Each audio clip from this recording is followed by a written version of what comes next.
நண்பர்களுக்கு வணக்கம். ஒன்னில் சரணடைகிறேன் பகுதி 6.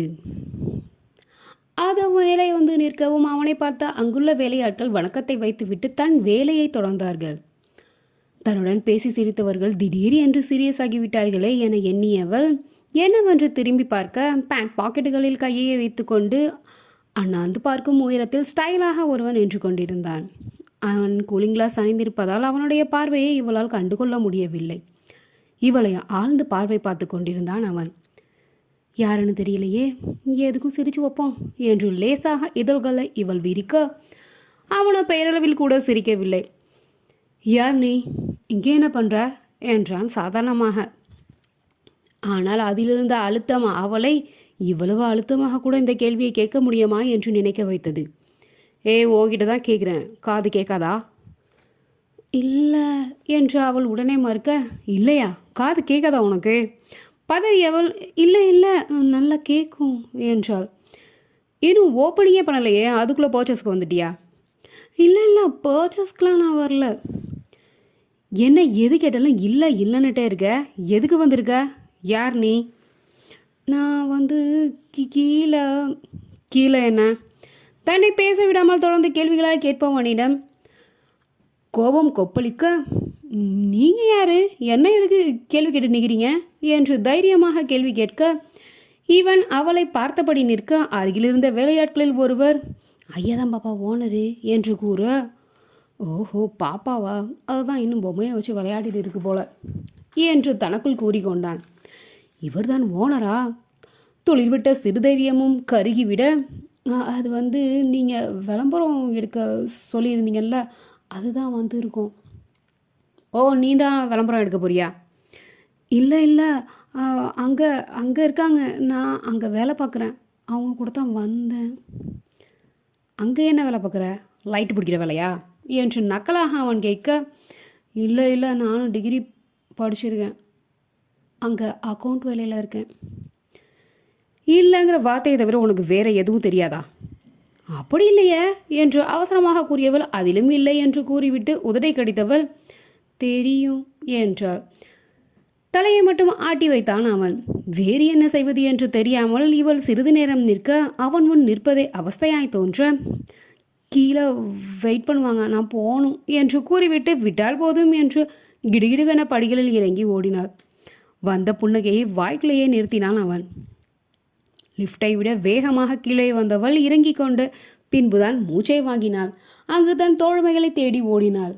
குமாரும் மகேஷும் அமர்ந்து தன் உபகரணங்களை எடுத்து வைத்து கொண்டிருக்க, வேலை முடிஞ்சிட்டா? ஆம் என்பது போல் அவர்கள் தலையாட்ட, அதுக்குள்ளவா என்று வியந்தாள். ஏன்னா சினிமாவா எடுக்கிறோம், வருஷ கணக்கில் எடுக்க, எல்லாம் முடிஞ்சாச்சு. மேலே எடுத்தாச்சா? அங்கே வேலை நடந்துக்கிட்டு இருக்கிறதால தேவையில்லாமல் இடைஞ்சலாக இருக்கக்கூடாதுன்னு அதை தான் முதல்ல எடுத்தோம் என்றான் குமார். சரி சரி வா, கிளம்ப வேண்டியதுதான். அவர்களுடைய பேக்கிங் வேலையும் முடிந்திருக்க, ராகினி மீரா எங்க தெரியலையே என இவள் கைவிரிக்க அவர்களும் வந்து செய்தார்கள்.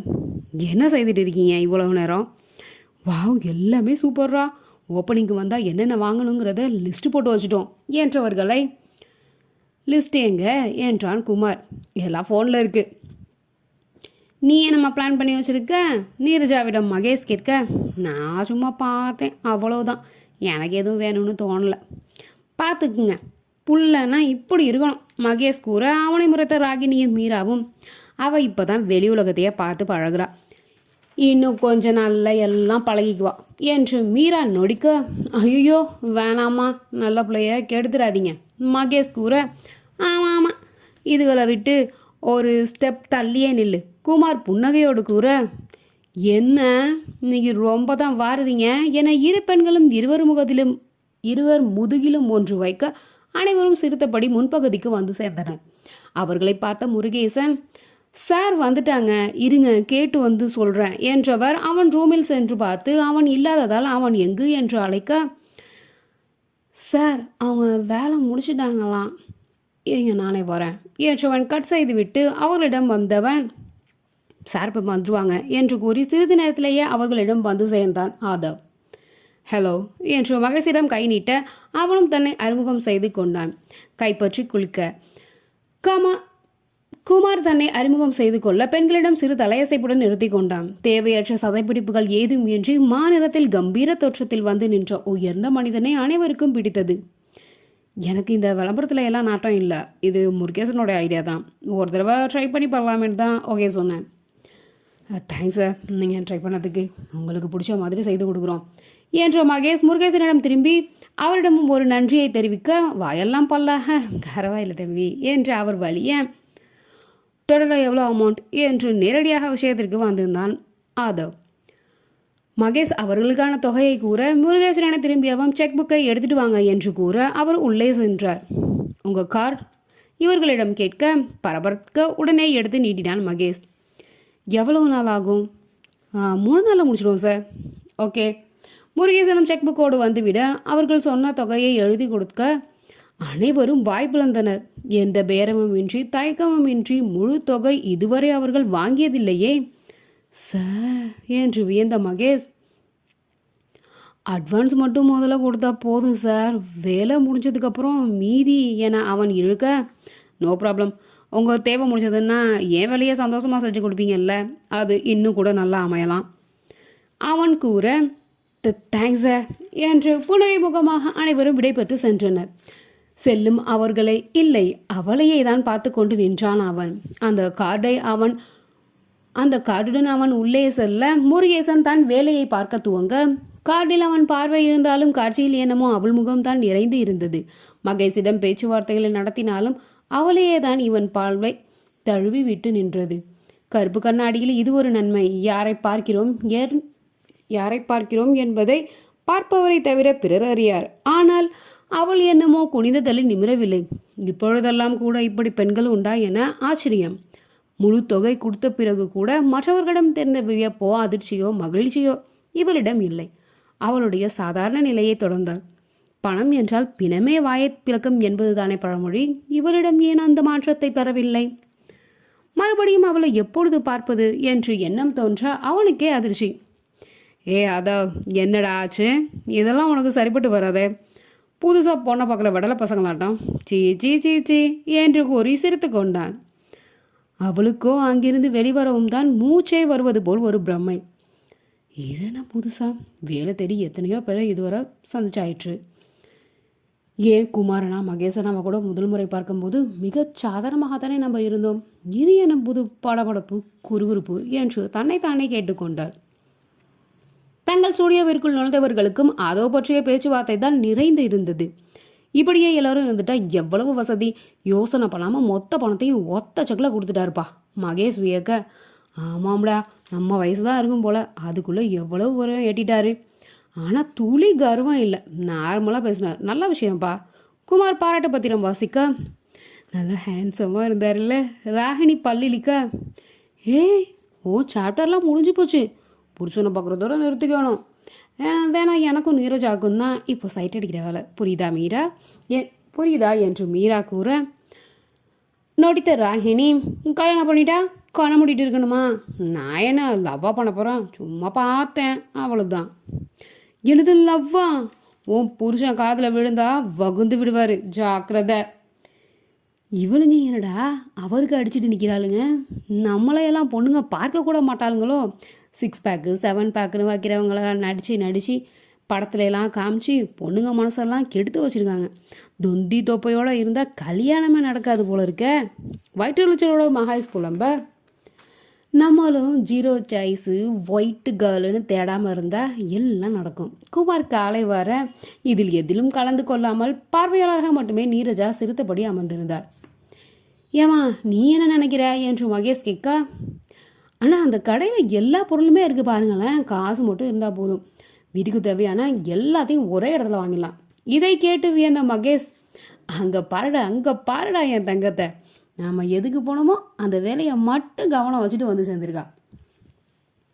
ஆமாம், இந்த காட்டு பூச்சி இப்போ தான் வெளியிலேயே வந்திருக்கு, ஒரு 4 மாதம் போனால் நம்மளை தூக்கி சாப்பிட்ரும் என்று கூறிய மீரா சிரிக்க, மற்றவர்களும் அதை கேட்டு சிரிக்க, நீரஜாவும் அதில் கலந்து கொண்டார். பேசி சிரிப்போடு இல்லாமல் வேலையும் துரித கதியில் நடந்தது என்றே கூறலாம். மறுநாளை எடிட்டிங் வேலை முடிந்து விளம்பர காட்சிகளை கோர்த்திருந்தன. மீரா முதலில் கடையின் வெளிப்புறத்தில் இருந்த போர்டை ஜூம் செய்து காட்டிவிட்டு பிறகு உள்ளே உள்ள பொருட்களை வண்ணமயமாக காட்சிகளாக தொகுத்திருக்க காட்சிகள் அழகாய் வந்திருந்தது. அதன் இடது பக்கம் கடையின் பெயர் சிறிதளவில் வரும்படி செய்து வலப்பக்க மூலையில் கடைத்திருப்பு நாள் தேதி வண்ண வண்ணமாக மின்னிக் கொண்டு இருந்தது.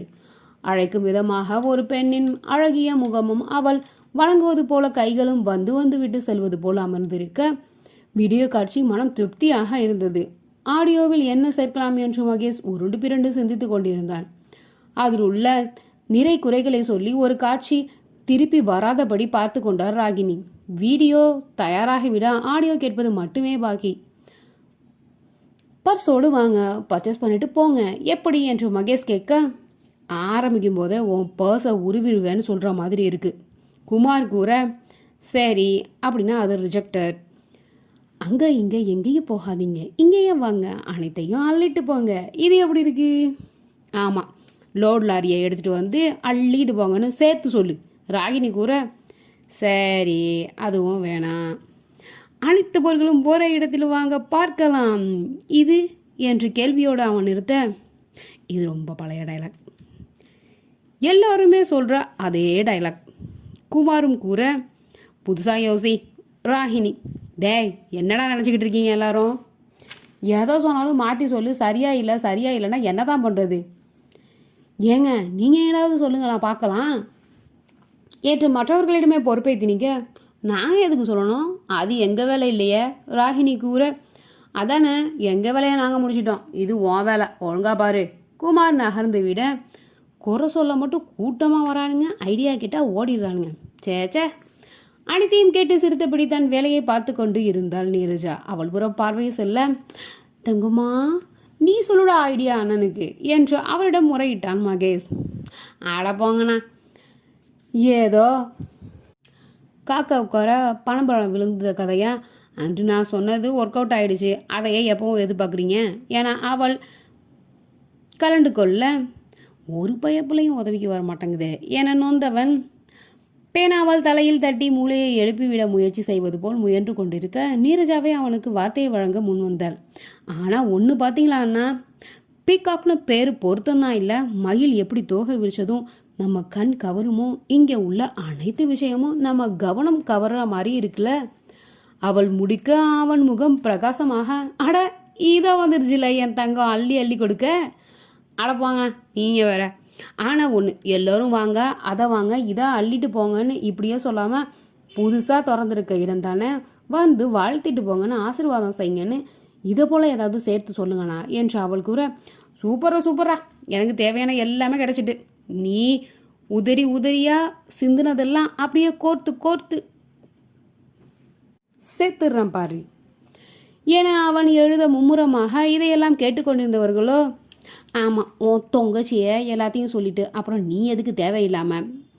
ஆமாடா, இவன் சம்பளத்தில் பாதியாக இனிமே இவன் தொங்கச்சிக்கே கொடுத்துடலாம். ராகினி கூற, அதிர்ந்து நெஞ்சில் கை வைத்தவனும் பொறாமல் பிடிச்சவனுங்க. ஒன்றும் ஐடியா கொடுக்க துப்புலனாலும் இந்த பேச்சுக்கு ஒன்றும் குறைச்சம் இல்லை. ஏன்டா தங்கம், அண்ணங்கிட்ட சம்பளம் கூட கட்டி எதுவும் ஸ்ட்ரைக் பண்ணுவேன்? அட போங்கண்ணா, இவங்க தான் சொல்கிறாங்கண்ணா, நீங்களும் சேர்ந்துக்கிட்டு எனக்கு வேலை கொடுத்த தெய்வம் நீங்கள், உங்கள் தலையிலலாம் கை வைக்க மாட்டேன். அவளுக்கு அவனுக்கு பெருத்த நிம்மதி. இந்த கதை உங்களுக்கு பிடிச்சிருந்தா தொடர்ந்து கேட்டுட்டே